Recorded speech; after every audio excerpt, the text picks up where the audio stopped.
Okay. ಇವಾಗ ಒಬ್ಬ ವ್ಯಕ್ತಿ ದೇವರ ಮೇಲೆ ನಂಬಿಕೆ ಇಟ್ಟಿರ್ತಾನೆ ಅಂತ ಅನ್ಕೊಳ್ಳಿ. ಹ್ಮ್ ಹ್ಮ್ ಆ ವ್ಯಕ್ತಿಯ ವ್ಯಕ್ತಿತ್ವದ ಮೇಲೆ ಹ್ಮ್ ಹ್ಮ್ ಮತ್ತು ಈ ಒಂದು ಸಮಾಜದ ಮೇಲೆ ಹ್ಮ್ ಅದು ಯಾವ ರೀತಿ ಪರಿಣಾಮ ಬೀರುತ್ತೆ, ಹ್ಮ್. ಪ್ರಭಾವ ಬೀರುತ್ತೆ? ನೋಡಿ, ಮೊಟ್ಟ ಮೊದಲು ನೈತಿಕತೆ ಅಂತ ನಾವು ಹೇಳ್ತೀವಲ್ಲ, ಮಾರಲ್ ವ್ಯಾಲ್ಯೂಸ್. ಹ್ಮ್. ಈ ಮಾರಲ್ ವ್ಯಾಲ್ಯೂಸ್ ಅನ್ನ ನಾವು ಹೇಗೆ ಡಿಫೈನ್ ಮಾಡ್ತೀವಿ ಅದು ತುಂಬಾ ಮುಖ್ಯ. ಈಗ ಸರಿ ತಪ್ಪು ಅಂತ ಹೇಳ್ತೀವಿ ನಾವು.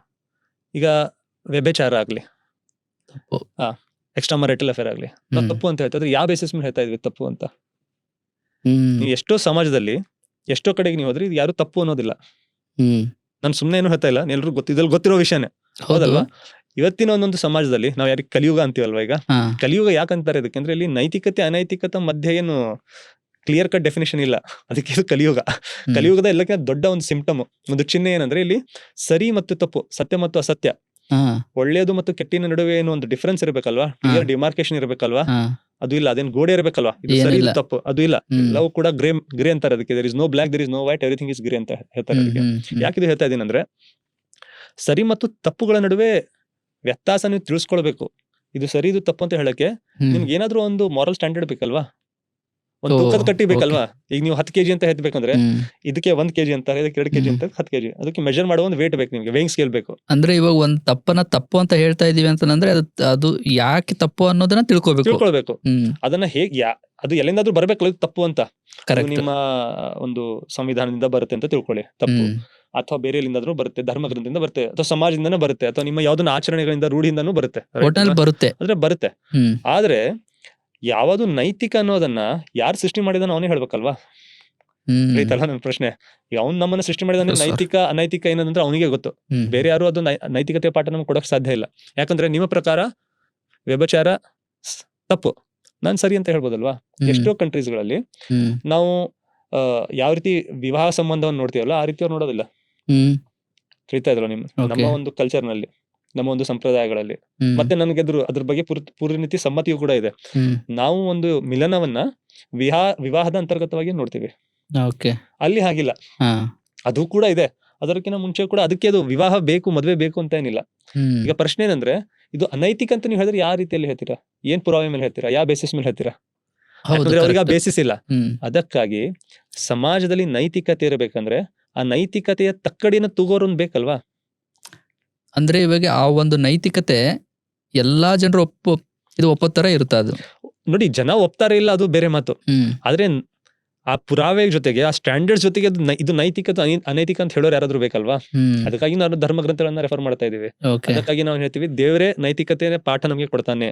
ಹ್ಮ್. ಹ್ಮ್. ಇನ್ನೊಂದಿದ್ರ ಆಸ್ಪೆಕ್ಟ್ ನಮ್ಮ ಮನಸ್ಸಲ್ಲೂ ಇಟ್ಟಿದ್ದಾನ ಅವನು. ಹ್ಮ್. ಈಗ ಎಷ್ಟೋ ಜನರಿಗೆ ಸುಳ್ಳು ಹೇಳೋದು ತಪ್ಪು ಅಂತ ಗೊತ್ತಲ್ವಾ? ಹೌದು. ಹೇಳ್ತೀವಿ ಅದು ಬೇರೆ ಮಾತಾದ್ರೆ ತಪ್ಪು ಅಂತ ಗೊತ್ತದು, ಮನಸ್ಸಲ್ಲೂ ಇಟ್ಟಿದ್ದಾನೆ. ಹ್ಮ್.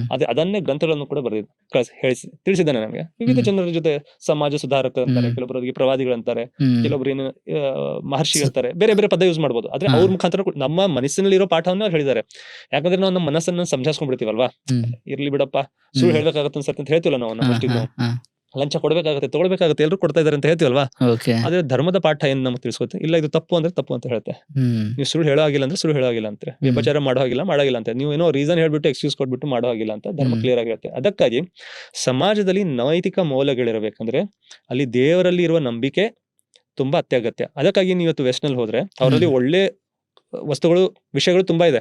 ಆದ್ರೆ ನೋಡಿದ್ರೆ ಅಲ್ಲಿ ಇರೋ ಒಂದು ಕ್ರೈಸಿಸ್, ವಿಶಿಷ್ಟವಾಗಿ ಮುಂಚೆ ನಾನು ಎಕ್ಸಿಸ್ಟೆನ್ಷಿಯಲ್ ಕ್ರೈಸಿಸ್ ಅಂತ ಹೇಳ್ತೀನಲ್ವಾ, ಮಾರಲ್ ಕ್ರೈಸಿಸ್ ಕೂಡ ಅಲ್ಲಿ ಜಾಸ್ತಿ ಆಗಿದೆ.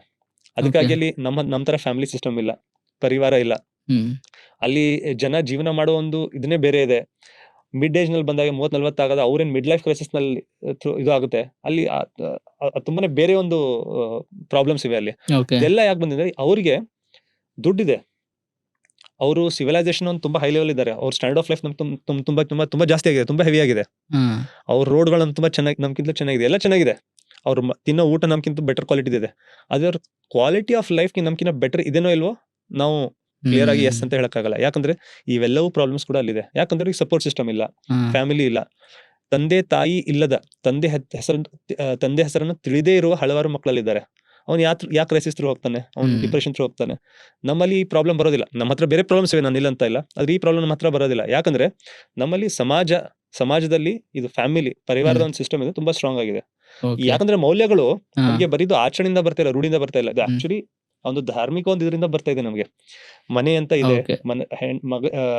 ಗಂಡನಿಗೆ ಹೆಂಡತಿ, ಹೆಂಡತಿನಿಗೆ ಗಂಡ, ಮಕ್ಕಳು, ಅದೊಂದು ಸಿಸ್ಟಮ್ ಏನಿದೆ ಅಲ್ಲ ಧರ್ಮದಿಂದಲೂ ಕೂಡ ಬರ್ತಾ ಇದೆ. ಬರೀ ರೂಢಿ ಅದು ಒಂದು ಆಚರಣೆ ಅಲ್ಲ, ಅದನ್ನ ನಾವು ತುಂಬಾ ಗೌರವಿಸ್ತೀವಿ ಕೂಡ. ಗೌರವಿಸ್ತೀವಿ ಕೂಡ. ಅದಕ್ಕಾಗಿ ನಮ್ಮ ಫ್ಯಾಮಿಲಿ ಸಿಸ್ಟಮ್ ತುಂಬಾ ಸ್ಟ್ರಾಂಗ್ ಇದೆ.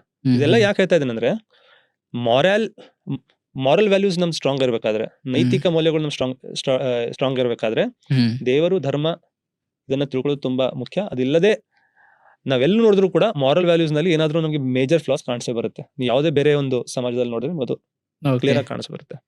ಓಕೆ, ನಮ್ಮ ಆಲೋಚನೆಗಳು ಮತ್ತೆ ಜೀವನನೂ ಕೂಡ ಚೆನ್ನಾಗಿರ್ಬೇಕು ಅಂತಂದ್ರೆ ದೇವರು ಹೇಳಿದ ನೈತಿಕ ಪಾಠದ ಮೇಲೆ ನೈತಿಕ ಪಾಠಗಳು ಬೇಕೇ ಕಲ್ತು ಬೇಕು ಅಂತ ಹೇಳ್ತೀರಾ. ತುಂಬಾ ಆಗತ್ತೆ.